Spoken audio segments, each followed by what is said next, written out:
हमारे पूज्य गुरुदेव श्री पहाड़ी बाबा महाराज खाक चौक में ठाकुर जी को दूध का भोग लगता। स्थान जैसा है उसी के अनुरूप 10-12 गैया वहां रहती थी। पूरे स्थान में गैया ही गैया थी। पुराना स्थान, पुराने समय में आपने देखा होगा। गायों के बीच में ही महाराज जी रहते थे। शाम को धूना पे बैठते तो तिपाई धर के मोटे दल की लोहे की बड़ी कढ़ाई, इतनी बा में दूध बढ़िया छान करके धीमी धीमी कंडा की आंच में, धूना की लकड़ी की आंच में धीरे धीरे गर्म होता रहता और ऐसे ऐसे उसको चलवाते रहते, दूध को लगे नहीं।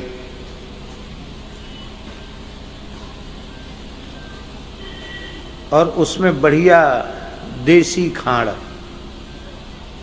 उसमें डालते और कहते खांड कच्ची रहेगी तो नुकसान करेगी, पक जाएगी तो बढ़िया होगी।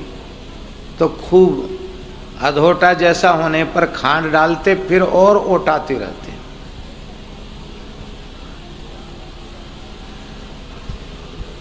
चारों ओर सुगंध फैल जाती थी दूध की।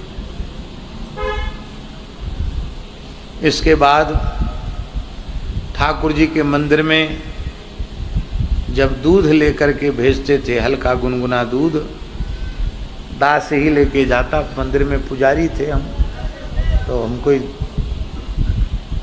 अब तो हमारे यहाँ बड़ी सुविधा हो गई है, हर पुजारी को कोई ना कोई असिस्टेंट मिला हुआ है। और उस समय पूज्य महाराज जी थे, तब जो मंदिर का पुजारी हो उसे सब सेवा करनी।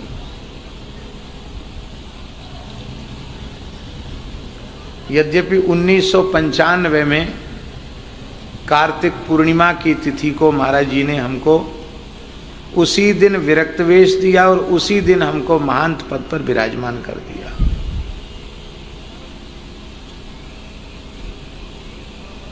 ऐसा उदाहरण भी खोजने से जल्दी मिलेगा नहीं। हम तो कहते हैं कि अभी तिलक नहीं सूखा था और हमको गद्दी पर बिठा दिया।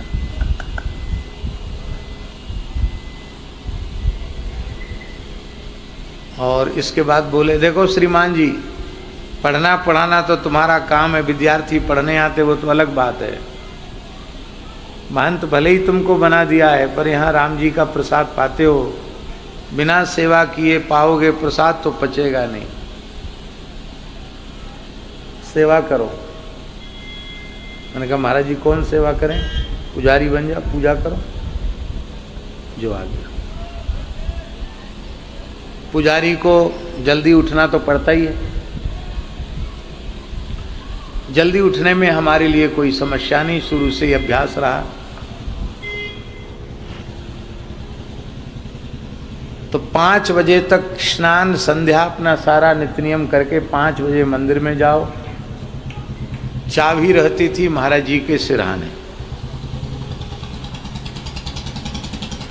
महाराज जी से चाबी लो, मंदिर खोलो।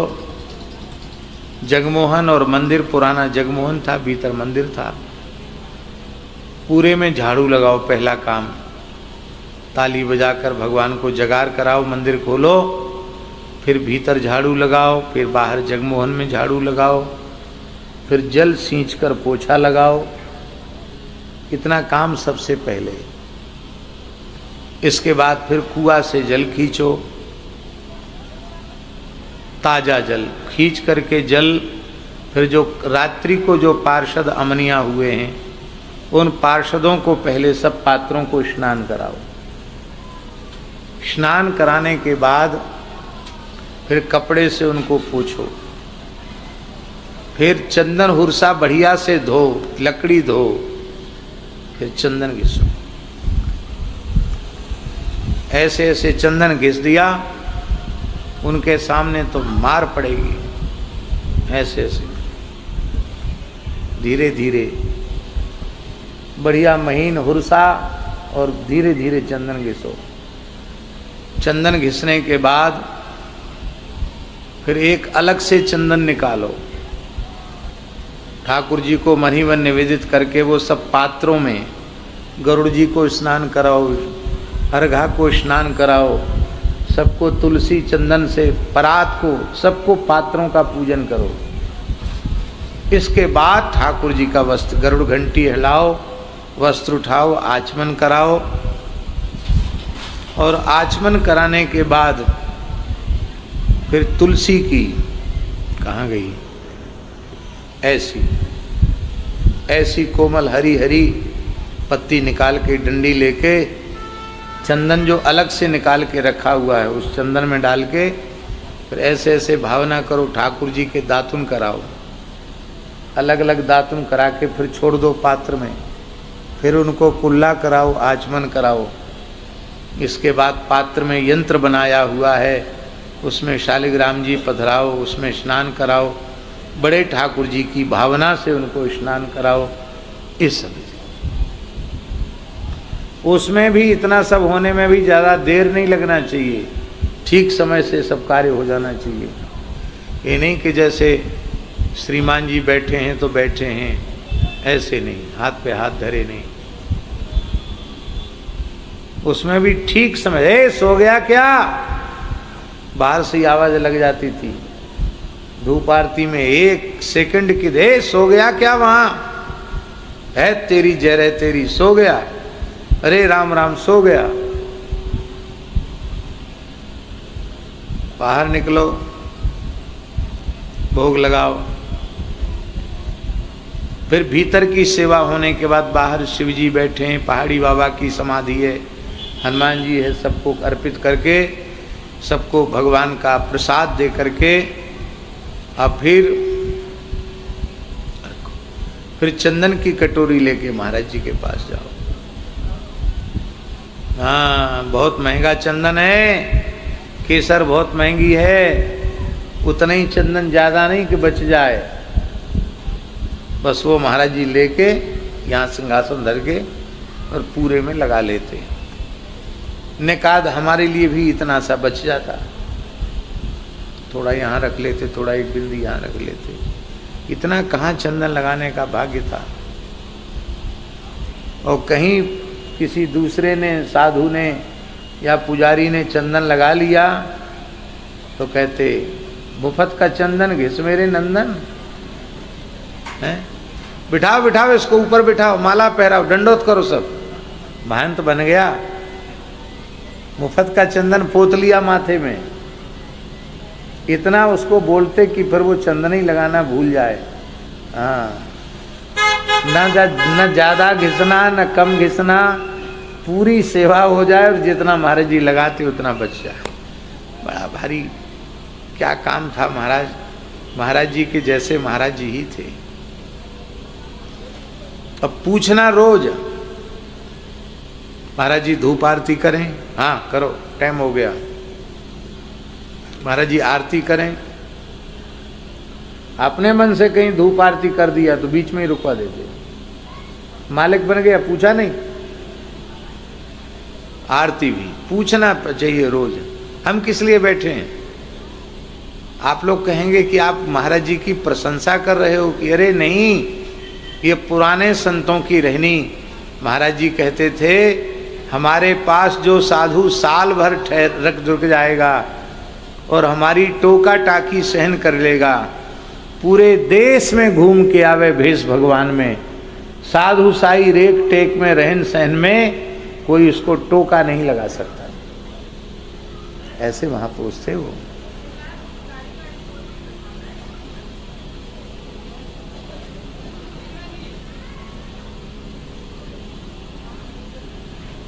डेढ़ छटाक साग मुश्किल से, दोपहर में जो मंदिर में भोग लगता था 1.5 छटाक साग लेते थे, बहुत मुश्किल से 1.5 छटाक, इतना, और इससे आधा, और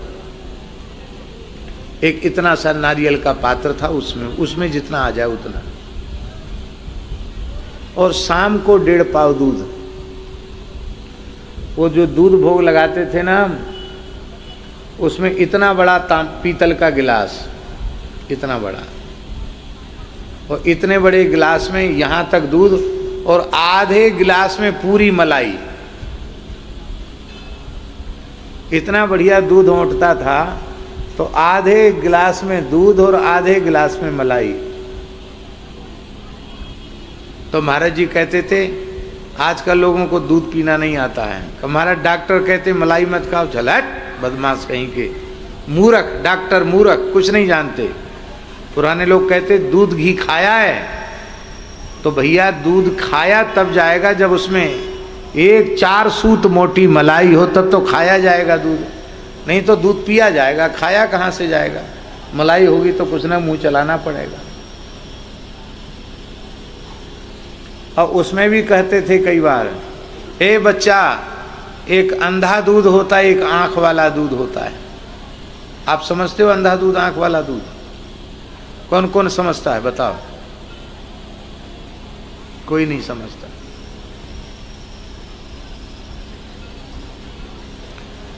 दूध औटाने के बाद खूब मलाई पड़ जाए, मिश्री छोड़ने के बाद उसमें एक छटाक कड़काया हुआ सुंदर ताजा बेदलक्षणा गाय का घी छोड़ दिया गया, तो इतना इतना घी उस पर तैरने लग गया, घी की आंख जैसी बन गई, वो आंख वाला दूध हो गया। और जिस दूध में घी नहीं पड़ा वो बिना आंख वाला दूध।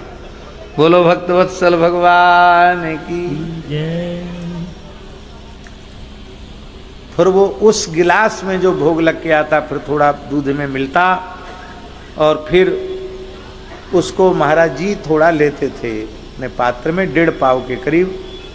तब स्वाभाविक है गिलास में ऊपर ऊपर मलाई है तो मलाई ज़्यादा उनको आ जाती। ए नज़र इधर मत, इधर घुमा मुँह, नज़र मत लगावे, सवेरे से संध्या तक बकरी जैसा मुंह चलाते हो, हमारा आहार ही यही है, नज़र उधर कर। और हम लोगों को सबको है तो लो भाई, अमृत है, ठाकुर जी का अमृत है, लो दूध प्रसाद लो। पंच प्रमाण सबको देते, कोई बाकी नहीं रहता स्थान में, सबको दूध देते। ले आओ अपनी अपनी कटोरी ले आओ। अब इतना स्वादिष्ट दूध आज तक पिया नहीं ऐसा दूध, और वो दूध जो है ऐसे लगता और पीने को मिल जाए। तो महाराज जी कहते जवान की बत्ती सी भीजना चाहिए, इतना दूध बहुत है, माने इतना पी लो कि बत्ती सी दांत भीज जाएं, इतना ठीक है। एक एक कटोरी 32 सी, सो तो कम से कम 100-150 ग्राम दूध मिल जाता था सबको, पर उसको 32 सी भीजने वाला कहते थे। ये तो महाराज जी स्वयं इतना ही आहार लेते थे, और सेवा कितनी करते थे आप विचार कीजिए, सब सोचने की बात है। गौ सेवा भी महाराज जी करते थे उस अवस्था में।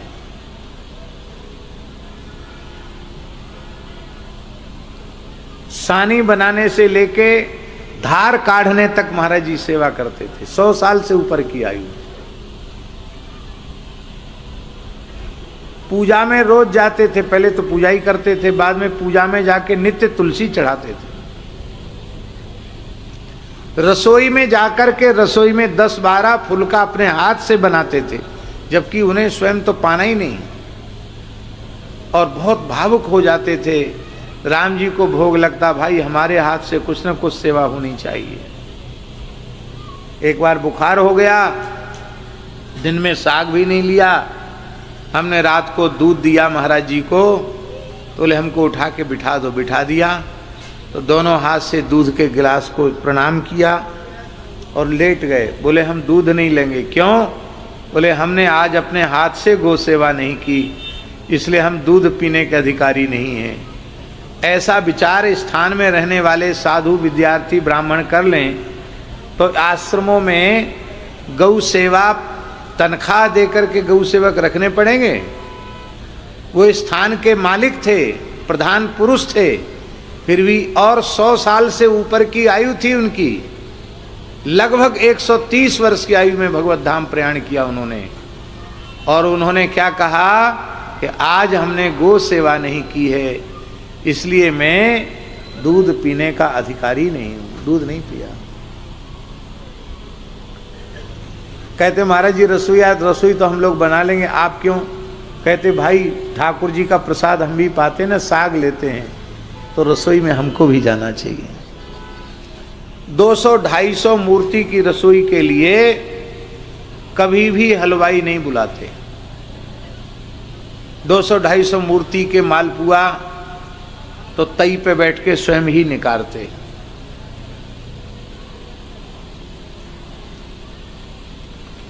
ऐसा जीवन था।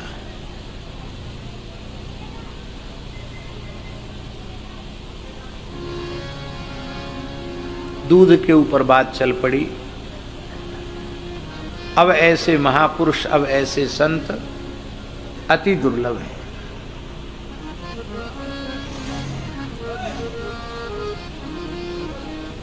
हमने महाराज जी का अनुभव किया। बल्लभगढ़ वाले भगत जी को स्मरण में होगा शायद, हिताश्रम वाले महाराज जी की प्रेरणा से पूज्य श्री मामा जी महाराज का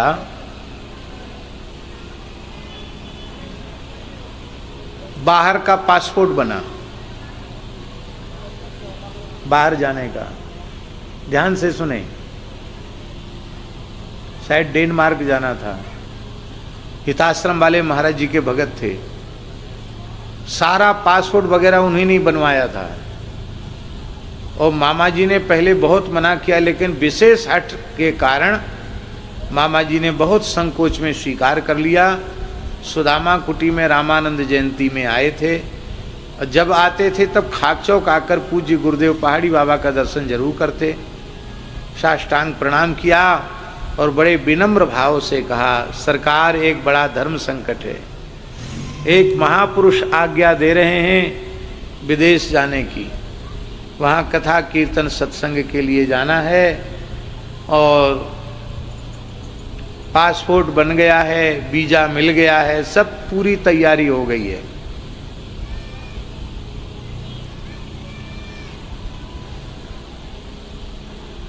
क्या करना चाहिए? महाराज जी बोले चलो, बकबक करते हो, हम लोगों ने गंगा जमुना का पानी पिया है, क्यों जाएंगे बाहर, यहीं रहो।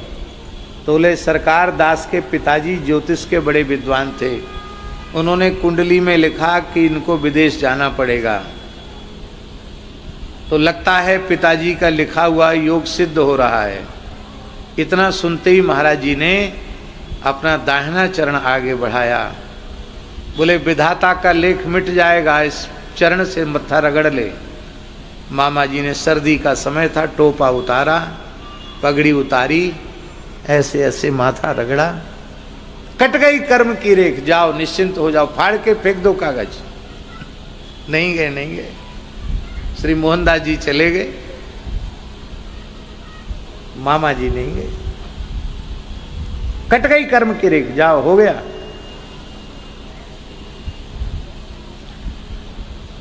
ऐसे सिद्ध पुरुष, भगवत सेवा ये सर्वोपरि संपत्ति है साधक की। पर आज सब कुछ है, सेवा का भाव बहुत कम होता चला जा रहा है। चलो कोई बात नहीं महाराज जी, सेवा का भाव कम हो तो भजन भाव बड़ा है। भजन भाव तो और ही जैसी आ रहा।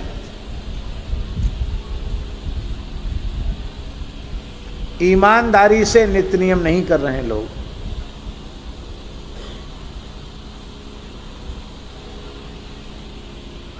और बातें बड़ी बड़ी करते हैं कि हम सीधे साकेत गोलोक वैकुंठ। भैया कैसे जाओगे? इसलिए आत्मनिरीक्षण करना चाहिए, जीवन को बहुत बढ़िया बनाना चाहिए।